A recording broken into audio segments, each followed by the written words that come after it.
Oi, gente. Vamos lá para mais uma sessão sobre curiosidades. Estou sem minha lupa, mas estou com meus óculos hoje aqui. Vamos lá, galera. Um tema muito importante. Síncope. Vamos lá. Algumas curiosidades para a população em geral. E eu vou ter aqui um bônus para médicos e estudantes, tá, galera? Vamos lá.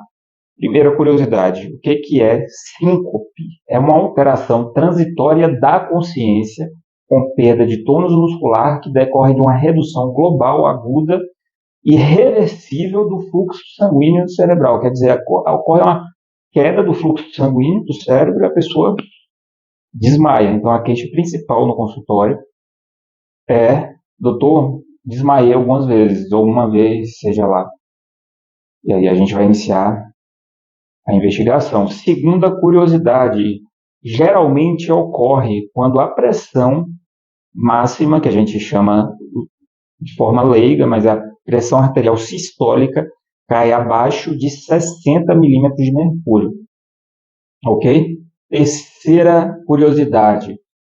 Pasmem, é muito procurado neurologista, mas menos de 10% das causas têm origem neurológica.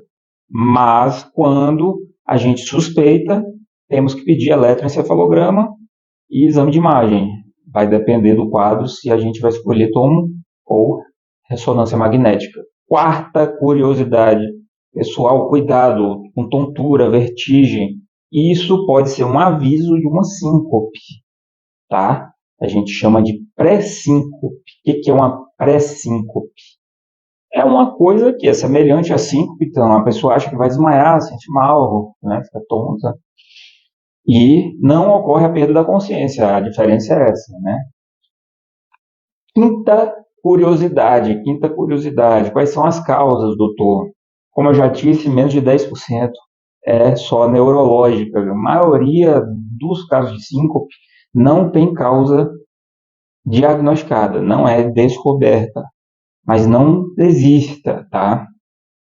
Existem muitos casos de causas que são diagnosticados. Existem causas que podem causar a morte súbita, a famosa morte súbita, tá? Uma grande parte aí é chamada de causa neurocardiogênica, tá? E deve-se sempre, nesses casos, procurar o médico. Algumas situações até emergência, tá, gente? Apesar da sua grande maioria ter etiologia benigna. Existem casos que podem levar à morte, ok? Então, sexta curiosidade. O tratamento depende da causa. Sétima curiosidade, galera. Existe uma causa que é deixado um exame para o final, que é chamado de tilt test. Antes, faz todos os exames de acordo com as suspeitas, que são, entre eles, ecocardiograma, Holter, ressonância ou tomografia, eletroencefalograma, etc. Por último, geralmente porque é um exame desagradável, muda-se muito a posição da pessoa, que é um teste chamado de tilt test. Ele vai dizer várias causas, mas a principal aqui é saber se é uma síncope vasovagal, é uma causa benigna, mas você sabe que a tem e pode tratar, mesmo que não precise de remédio, são medidas de hidratação, etc. Mas você sabe, eu tenho um caso de uma paciente que ficou 25 anos, gente, pensando que o pessoal não sabia, ela não pensando que era coisa da cabeça, o pessoal ficava caçoando, né, como antigamente o povo falava, falando que era coisa que ela estava meio, né? E por fim a gente diagnosticou a síncope vasovagal através do tilt test e essa pessoa, pô, eu falei, olha aqui, ó, você tem um documento, o pessoal que estiver aí te fazendo bullying, sei lá, hoje mudou o nome, né, bullying, você fala aqui, ó, tem um problema, então não desista, tá? Até porque pode ser algo que leve à morte. E aqui está o bônus, pessoal. 30% das causas de síncope na emergência podem ser causadas por tromboembolismo pulmonar, quer dizer, uma causa potencialmente fatal, né? A gente sabe de uma embolia maciça pode matar.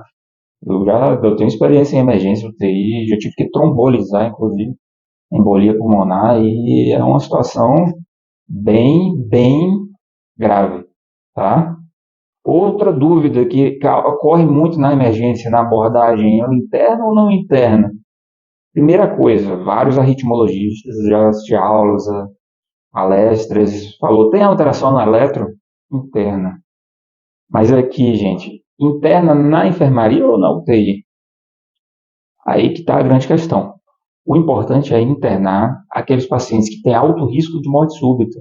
E existe um score para avaliar o risco de morte súbita desse paciente. Para você, o colega da UTI não quer receber, o paciente está bem, está estável. Eu tive um caso assim, um paciente de 90 anos, mandei para a UTI e o colega não achou ruim, a equipe não achou bom, o plano de saúde, por questões, né, achou ruim, mas esse paciente com 90 anos de idade, bem dentro da UTI, teve uma morte súbita que foi abortada porque ele estava dentro da UTI. Se tivesse ido para casa, teria morrido. Talvez não iria dar tempo da U92 ir abordar. Há tempo de reverter a arritmia maligna que o paciente tinha. Teve indicação, se eu não me engano, de marca-passo e sobreviveu, graças a Deus. Então, quando internar, tem esse score, pode ajudar, eu acho que é canadense, chama OESIL, ele avalia a idade e algumas comorbidades. Eu até tirei, porque eu não decorei isso, idade maior que 65 anos, história de cardiopatia estrutural, síncope sem pródromos e eletrocardiograma anormal. Cada ponto desse vai aumentando o risco de morte súbita. O que tiver os quatro aí, para vocês terem uma ideia, tem um risco de 57,1% de morte súbita. Quer dizer, um paciente com quase 60% de chance de morrer vai para casa, gente? Galera, muita atenção, certo? Galera, estudantes de medicina, médicos que atuam na linha de frente aí nas emergências da vida, não deixa essa galera ir para casa não, porque vai morrer,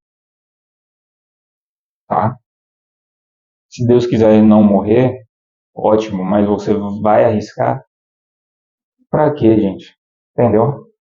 Interna, pede avaliação do neuro, do cardio, e lá vai descobrir, entendeu, o que se deve fazer. Às vezes vai ter uma arritmia que na própria emergência vai ter que colocar, infundir alguma droga, o bomba de infusão contínua, nesse caso é mais fácil internar, né? O médico fica mais seguro.